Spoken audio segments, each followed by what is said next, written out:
My generation, having grown up in the shadow of AIDS, are now old enough to really have lived enough of our lives to understand what was lost by it. I'm Jared Bowen. Coming up on Open Studio, playwright Matthew Lopez on his Tony-winning drama, The Inheritance, and gay life in a New York ravaged by AIDS. Then Sir Zanele Muholi's Portraits as Resistance. The South African visual activist focuses on race, gender, and sexuality. All I ever wanted to do was to make sure that I become the voice for change in South Africa. And artist Jeffrey Gibson uses his multicolored palette to express his multidimensional self. The idea of reversing what's oftentimes seen on the periphery, making it the central subject, to me is something that it's honoring it, it's celebrating it. It's all now on Open Studio.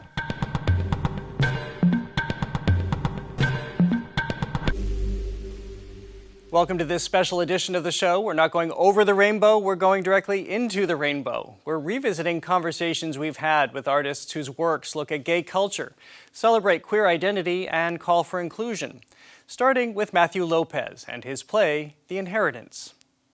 Tell me the name of one of your closest friends. Tristan. Imagine that Tristan is dead. Name another. Jasper. Jasper is also dead. Jason. Jason has been at St. Vincent's for 2 weeks. The toxoplasmosis has left him with dementia. Presented by Speakeasy Stage Company, the show won the 2020 Tony Award for Best Play for its story of New York gay men in the wake of the AIDS crisis. But Matthew Lopez's inspiration might come as a surprise. He took his cues from the classic 1910 E.M. Forster novel, Howard's End. Here again, a conversation we had in April. Matthew Lopez, thank you so much for being with us. Hi, it's a pleasure. So tell me about what it was in reading Howard's End as a very young man that sat with you to become The Inheritance. So I saw the film first in '93, and that was the first time I saw a movie that was so different from the world that I knew, that still somehow spoke to me in some way. Couldn't you get it renewed? I beg the lease of your house. The characters, the vivacity of them. And then my mother, who was a school teacher, she got me the book, and I really sort of fell even more in love with it through the writing, through E.M. Forster's voice. And, it took me a long time to sort of figure out why that particular book resonated. I was this Puerto Rican kid from Florida.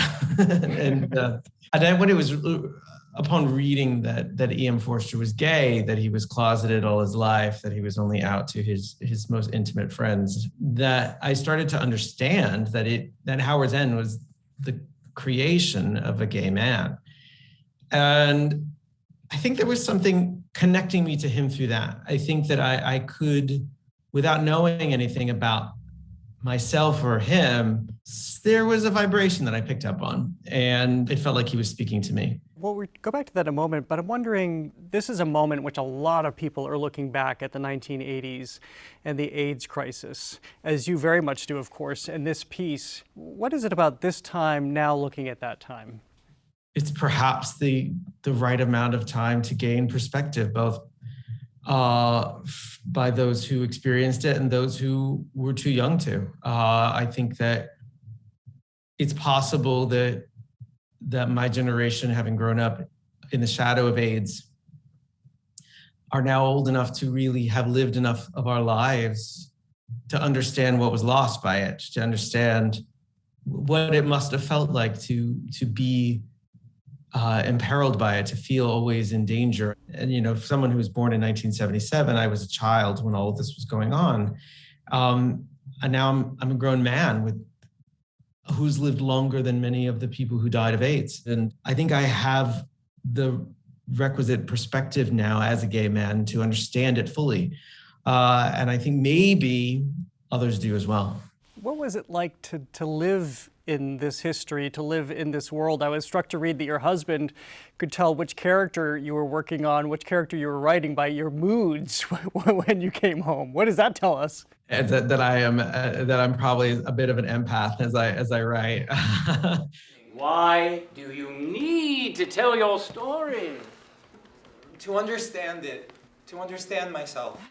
Writing this play took so much out of me. It required so much time from me. It took emotional mental and creative outlay. And yeah, every day was a new adventure in the writing process of this play. I felt like I was sort of chasing after something different from anything I'd ever written before. And for any writer who's listening to this, they know how exciting that feeling is. And yeah, and so much of the play is also, the structure of the play and the characters are based on Howard's End, but so much of the real experience of the characters, so the actual experience or just feelings or fears, they're based on my life. And sworn I'd never tell what bits, but I put so much of my life in the play. And so there were so many days when I was just reliving those experiences, and some of them were wonderful and some of them were awful. But it was, it feels like it was worth it. Is this something as a writer that you felt that you were building toward, or that you knew in some way you had a responsibility to do at some point, which was to really look inward and put yourself in the piece? On this one, I knew it was inevitable.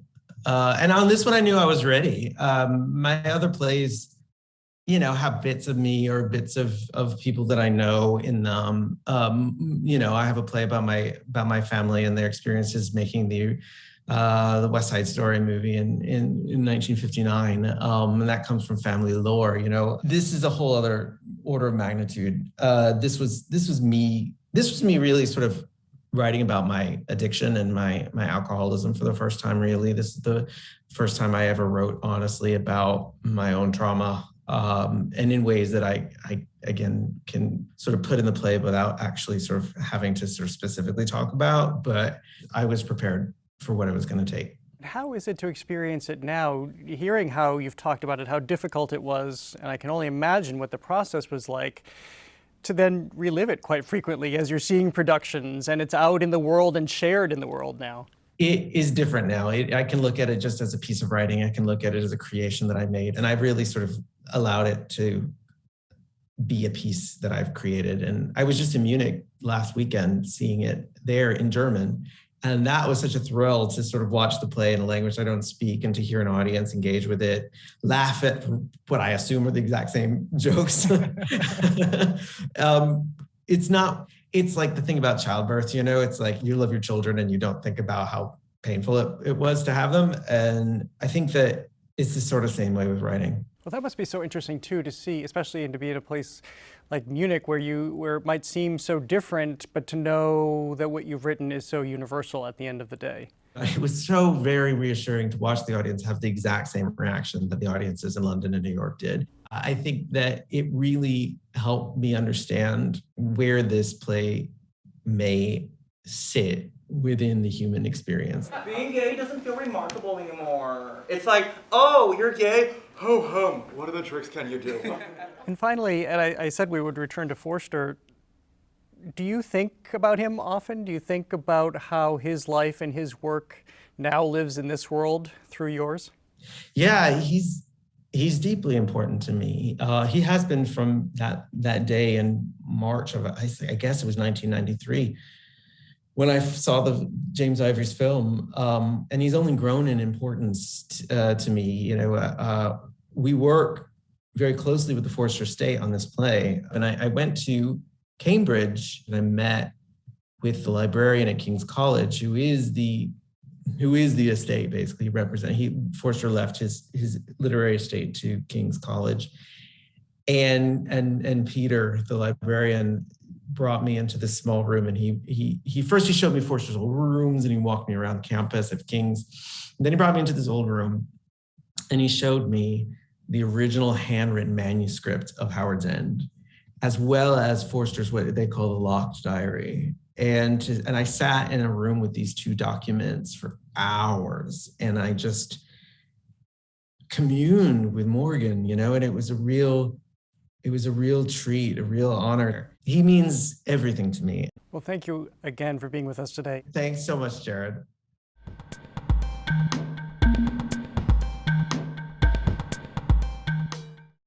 Now, our exclusive interview with Sir Zanele Muholi. Rather than artists, they describe themselves as a visual activist, and they have been documenting the oppressed in South Africa for decades. We revisit a conversation I had with Muholi in February, when their exhibition titled Being Muholi, Portraits as Resistance, was on view at the Isabella Stewart Gardner Museum. This is Sir Zanele Muholi at work, intent that people be seen and acknowledged. In picture after picture, Muholi wants us to take in their pride, their togetherness, their very being. All I ever wanted to do was to make sure that I become the voice for change in South Africa, in which every second being who is Black, who is queer, who is trans, is documented in South Africa. For nearly 20 years, Muholi has been photographing LGBTQIA+ people in South Africa. In the aftermath of apartheid, it was the first nation in the world to outlaw discrimination based on sexual orientation. But that community remains subject to high rates of violence and murder, especially among young and Black people. Muholi has used photography to change the culture. It's like you cannot dare to ignore it. It's Black, it's beautiful, it's in your walls, and it forces you to wonder, how can you, as a white person, deal with the Black image, deal with Black people in your spaces, deal with Black colleagues in your workplace. Their work, stemming from their role as a self-described visual activist, is on view at Boston's Isabella Stewart Gardner Museum. You see a sense of undeniable pride that comes from a confidence in being. Theo Tyson is the show's co-curator, and the work became even more layered, Tyson says, when Muholi began creating stylized self-portraits in 2012, part of a series shot all over the world called Sunyama Gunyama, translated from Zulu as Hail the Dark Lioness. They're not playing dress up. The costumery, if you will, is part of the storytelling. There are clothespins used to talk about domestic labor and share stories of their mother. Luggage wrap that's used to talk about issues with travel, racism, colorism. There are the plastic gloves that we see and sort of this signs of the times and what that represents, from sexual violence to access to health care to now COVID, and what we need to do to protect ourselves. Originally, you didn't necessarily turn the camera on yourself. What was the genesis of that? I guess that after many years of documenting other people or photographing other people, I needed to remember me. I wanted to pay homage to my mom. Her spirit forever lives with me. If she didn't suffer from labor pains for me to be born, we won't be having this conversation right now. In these images, Muholi also increases the contrast of their skin tone in post-production. It's yet another conversation with the viewer, Muholi says. This is just engagement. How far can we go with our bodies? How far can we go with our voices? How fearful are we to say what makes us feel uncomfortable? So are we brave enough to face the world out there that doesn't allow us to be either as Black, either as queer folks, either as anything? The exhibition also features Muholi's latest work, their first sculpture and paintings never before seen in a museum. Purana Cavalchini is the show's co-curator. It's so exciting, this idea of still, dealing with different characters and archetypes, and also connecting the painting to the photography in very interesting ways. Cavalchini came to know Muholi during their time as one of the museum's artists in residence in 2019, and during a trip with Tyson to Cape Town last year. The show, she says, paints the duality of Muholi. Being Muholi, Portraits as Resistance, is the idea of letting Muholi be. So it's Muholi as an artist activist, very powerfully so, but at the same time, there's humanity. There's that sense of vulnerability. Which Muholi readily talks about. The paintings were mostly made last year during a period of pain. So these works were a way of healing, even if they're sold at the end of the day. What's different is the color.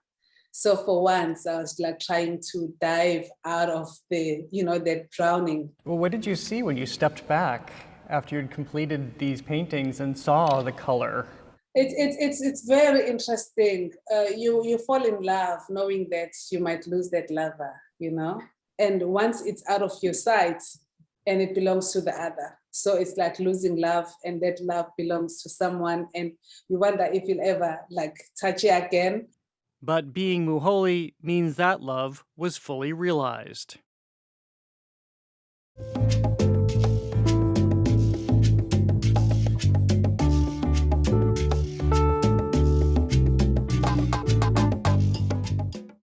Next, in his efforts to make sure Indigenous people and their stories are seen, artist Jeffrey Gibson molds the monumental and wades into words, evidenced by the title of his De Cordova Sculpture Park and Museum exhibition, Infinite Indigenous Queer Love.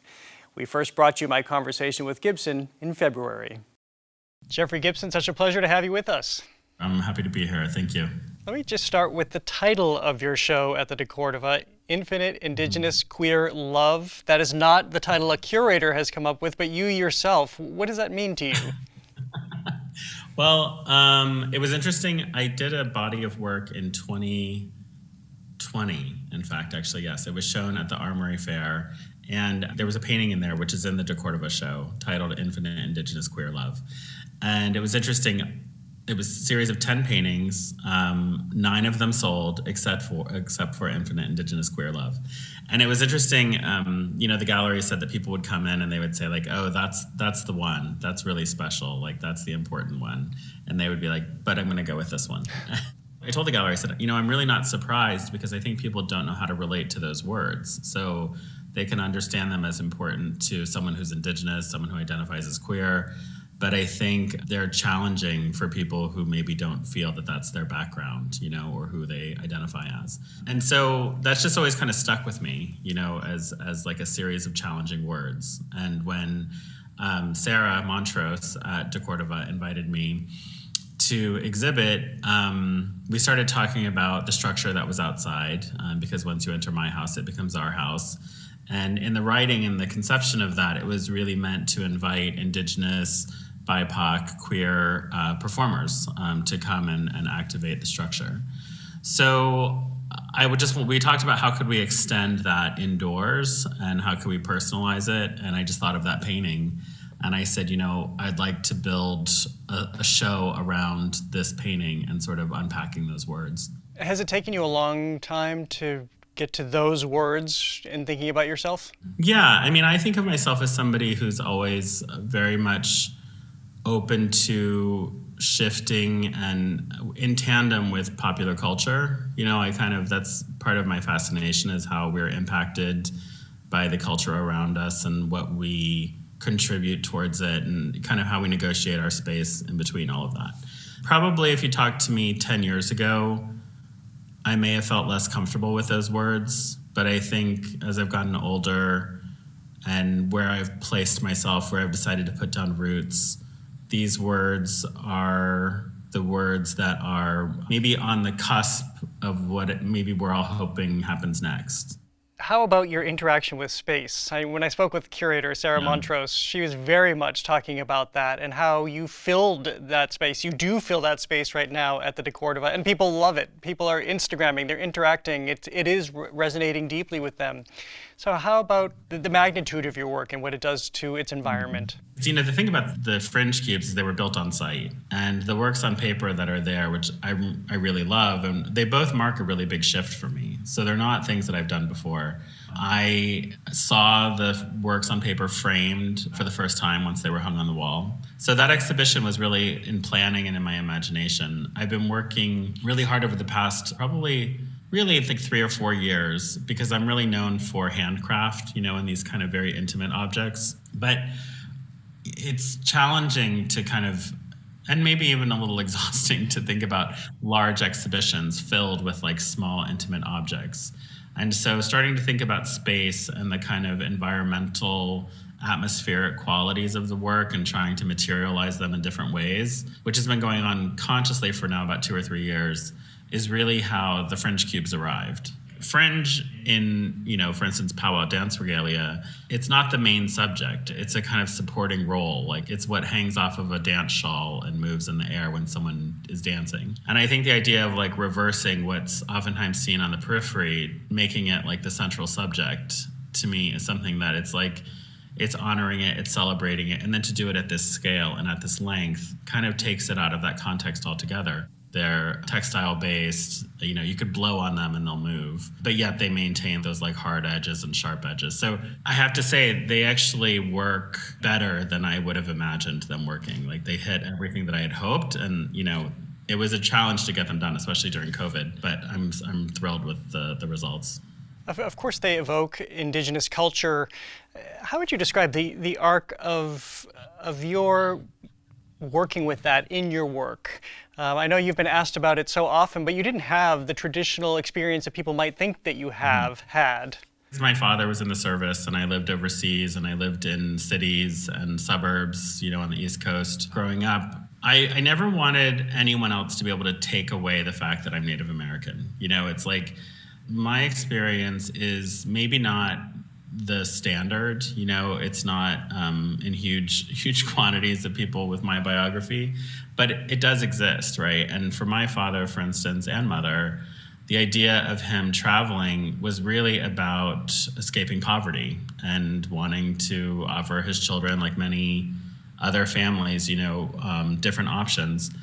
And so my upbringing of returning to Mississippi and Oklahoma, always being aware, one of, you know, conversations of pride, and just, I think probably as an adult is when I started becoming more shocked at how little people were aware of Native histories. And it's something that, you know, I tell people all the time, if you're a person of color, it doesn't matter what I do. People will always wonder where I'm from. People will always wonder where these stories are from. And so at some point, rather than trying to pretend like, you know, no, but I'm an artist first. I'm not Native American, I'm an artist first. But all of my references initially all came from like my grandmothers and growing up with this idea of being different. And that difference is marked by the words Native American, Choctaw, Cherokee, Indigenous. I really just try to be honest to who I am in relationship to those words. And maybe that's where the queer part comes in, because I didn't grow up with an Indigenous queer kind of model to look at, you know, so that was sort of one that as an adult, I realized I'm like, oh, that's an important missing kind of description of who we are. And so there is some degree of like self-imposed responsibility about who I identify as. I'm listening to you talk about this awareness that you have as you've grown. I'm also thinking about a moment I read where you thought about just turning away from art and being an artist. I think it was about 10 or 11 years ago. Yeah. You were going to leave the art world. Did that need to happen in order for you to be where you are today? I think so. I think, you know, I really had to kind of like call out, because I think I had opportunities that had I, for instance, wanted to become known as an abstract painter, you know, for instance, who was great with color and who was really good with composition, I probably had some opportunities that I could have done that. But I knew the stories that I was trying to tell in the abstractions. And so I was never satisfied with somebody dismissing that story and just wanting to focus on the formal qualities of my work. I always knew that I was a content-driven artist and person, and I felt like I didn't want to do this if it wasn't going to come together, if I couldn't push the two of them along together. To me, they're kind of, I can't really have one without the other. It's what continues, it's what's opened me up to video, to performance, you know, to painting, sculpture, installation. Is really that, like, just to push it all along together at the same time. And to have that conviction that you would do what you wanted to do rather than what the art world would tell you what you should do or what it would accept? Yeah. I think it's what I believed as a kid. You know, I always believed, and I know now that there's many different art worlds, and this isn't always true, but I really believed that artists received the respect for what they believed in and for what they wanted to do. Like, I believe that was what the possibility of being an artist was. And so when I wasn't getting that, felt like I was getting sort of half of that. I was just really frustrated by it, and enough to the point of being like, maybe I should be an educator, you know, maybe I should go back and get my PhD and become a historian. The content was always more important to me than, you know, the other side of being an artist. Well, Jeffrey Gibson, it has been such a pleasure to speak with you. Thank you so much for being with us. Absolutely. Thank you.